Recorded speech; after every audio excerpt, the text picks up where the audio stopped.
Hey guys, so I know back-to-back videos and all, but so I wanted to talk a little bit about some trades that I've read. Um, I've read several different trades in the last couple of weeks, so yeah, just wanted to kind of go through and talk about them a little bit. Um, so first off, I had done a trade talk and talked about uh, the first trade on Alias, and yeah, huge fan of the Jessica Jones Netflix series. I went back and I read the first trade on Alias, and it was pretty good. I liked the second one a lot better than I liked the first one. The second one had a real story that was going on. I don't know if I got used to the way that the page layouts were done or if they were just done differently, but I found this story a whole lot easier to follow on the page. I didn't get lost as much as I did in the first trade. But this is basically her going out and being a private detective and like tracking this girl down and you know, not necessarily working out the way that she wanted to. And then it's got another little kind of side story at the end that is kind of her going out on a date with Ant-Man. That was pretty freaking cool. All in all, I liked Volume 2 on this a whole lot better than I liked Volume 1. It was really good. Can't wait to get Volume 3 on it. Next up, I read the first trade on Zombie Tramp.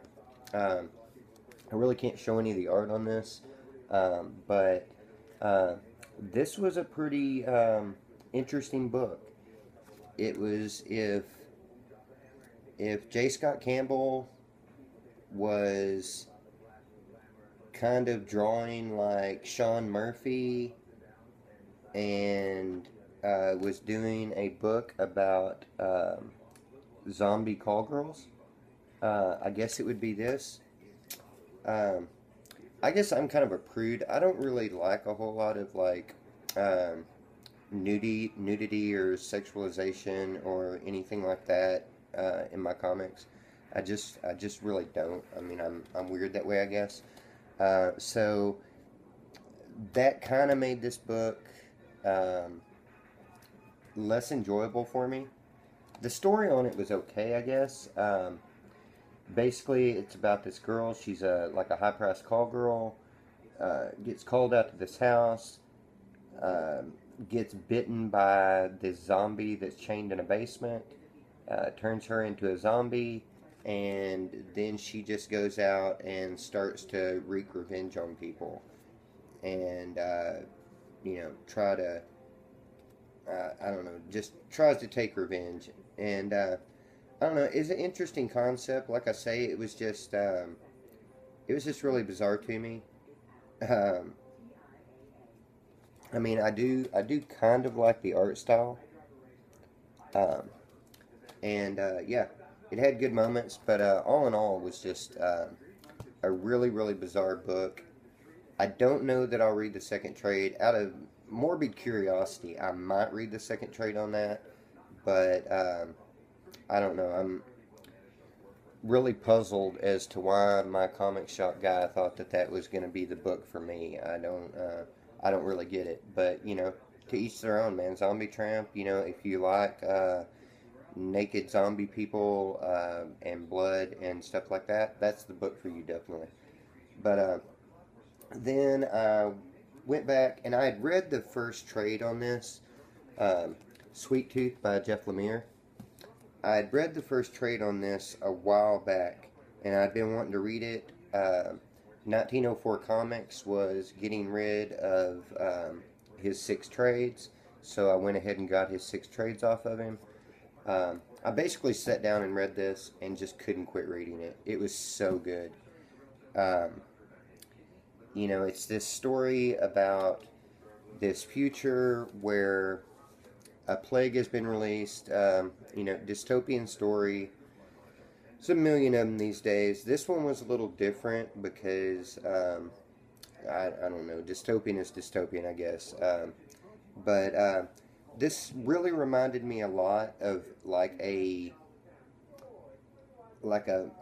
I got a real like Book of Eli feel out of it, like or The Road, just like these people walking into situation that just appears to be hopeless, and then they'll get a glimmer of hope, and then that only lasts for a minute because there's something bad just going to happen to them around the corner.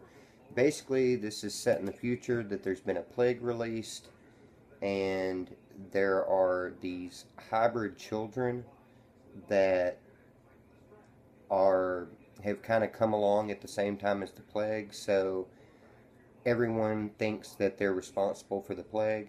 So there's these militias that are kidnapping women, getting them pregnant or whatever, so that they'll have these hybrid children so that they can experiment on them. And just some really, really bad guys in this that are doing really, really bad things. But the characters that are on the good guys' side, like every character, I don't have